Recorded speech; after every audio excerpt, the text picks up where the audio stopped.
क्या आप भी चाहती हैं कि घर वालों से डबल ईदी वसूल की जाए तो ये शीर खुरमा ज़रूर बनाइए। यकीन माने ये इतना मज़े का बनता है कि सब उंगलियां चाटते रह जाएंगे। वैसे भी ईद के दिन पहले दिन अगर शीर खुरमा ना हो तो ईद का मज़ा ही अधूरा लगता है। ये हमारा रवायती मीठा है जो हर घर की खुशियों का लाजमी हिस्सा होता है। तो आए इस ईद को और भी ख़ास बनाते हैं इस मज़ेदार शीर खुरमा के साथ। बिस्मिल्लाहिर्रहमानिर्रहीम, अस्सलाम वालेकुम। सबसे पहले एक पैन लेंगे और इसमें 2 से 3 टेबल स्पून देसी घी शामिल करें। जैसे घी हल्का गर्म हो जाए तो आधा पैकेट सेवइयाँ डाल दें। अब इन सेवइयों को हल्की आंच पर आराम आराम से भूनें। यहाँ एक बात का ख़ास ख्याल रखें कि आंच तेज़ ना हो वरना सेवइयाँ बाहर से जल जाएंगी। यहाँ पर देखें सेवइयाँ अच्छी तरह गोल्डन हो चुकी हैं और खुशबू आने लगी हैं। अब इन्हें पैन से निकाल कर अलग रख लेंगे ताकि ये ज़्यादा जले नहीं। अब जिस पैन में सेवइयाँ भुनी थी इसमें एक छोटी प्याली मैंने चीनी शामिल कर दी है और इसे हल्की आंच पर आहिस्ता आहिस्ता करमलाइज़ करूँगी। साथ ही साथ चम्मच चलाती रहूँगी ताकि चीनी जलने ना पाए। जैसे ही चीनी का खूबसूरत सा गोल्डन कारामल कलर आ जाए तो इसमें 1 किलो दूध शामिल कर दूँगी। दूध डालने के बाद शुरू में ये मिक्सर थोड़ा सा जम जाएगा तो बिल्कुल परेशान ना हो, हल्की आँच पर पकाते रहें और आहिस्ता आहिस्ता खुद ही मेल्ट होकर दोबारा स्मूथ हो जाएगा।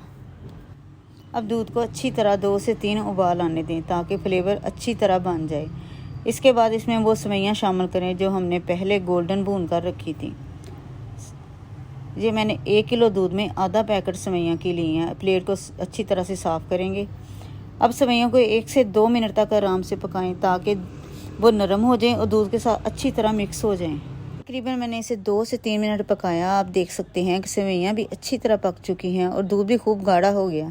अब इसमें शामिल कर दूंगी 2 से 3 खजूरें जो बारीक काट ली थी और साथ ही किशमिश भी डाल दूंगी ताकि हल्की सी मिठास हो और जूसी फ्लेवर आ जाए। फिर इसमें बारीक कटे हुए बादाम शामिल करें और साथ ही पिस्ता भी डाल दूं। आखिर में खुशबू के लिए 2 से 3 इलायचियों का पाउडर भी शामिल कर दूंगी।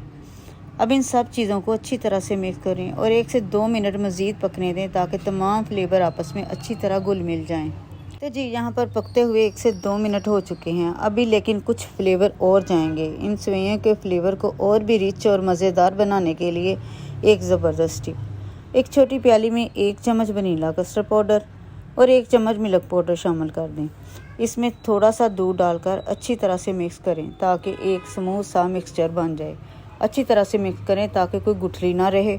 जब ये दोनों चीज़ें अच्छी तरह मिक्स हो जाएँ इस तैयार मिक्सचर को सेवइयों में शामिल कर देंगे और साथ साथ हिलाते जाएंगे। हल्की आंच पर पकाते रहें ताकि ये अच्छी तरह मिक्स होकर गाढ़ा और क्रीमी टेक्सचर दे। यकीन माने इस टिप के बाद आपकी सेवइयाँ शीर खुरमा का फ्लेवर डबल हो जाएगा। इतना मज़ेदार बनेगा कि जो भी खाएगा बस तारीफ़ ही करेगा और बार बार मांगेगा। अगर आपको आज की ये मज़ेदार रेसिपी पसंद आई है तो वीडियो को लाजमी लाइक करें, अपने प्यारों के साथ शेयर भी करें ताकि वो भी इस ज़बरदस्त जायके से लुत्फ़अंदोज़ हो सकें। अगर आप मेरे चैनल पर नए हैं तो सब्सक्राइब करना मत भूलें और बेल आइकन ज़रूर प्रेस करें ताकि ऐसी मज़ीद आसान और मज़ेदार रेसिपीज़ आप तक सबसे पहले पहुँचती रहें। अगर आप वीडियो किसी और प्लेटफार्म पर देख रहे हैं तो फॉलो भी ज़रूर करें। अपना फ़ीडबैक कमेंट्स में ज़रूर दें, आपकी राय मेरे लिए बहुत अहम है। बस जी तैयार हमारा लजीज क्रीमी और खुशबूदार शीर खुरमा जो हर दिल को भा जाए। ऊपर से बादाम और पिस्ते की गार्निश ईद की खुशियों को और भी ख़ास बनाने के लिए एक परफेक्ट मीठा। ज़रूर बनाकर देखें और अपने घर वालों के साथ एंजॉय करें। और हाँ, कैसी लगी ये रेसिपी कमेंट्स में ज़रूर बताएं। फिर मिलते हैं एक और मज़ेदार रेसिपी के साथ। तब तक के लिए अपना बहुत सारा ख्याल रखें। अल्लाह हाफिज़।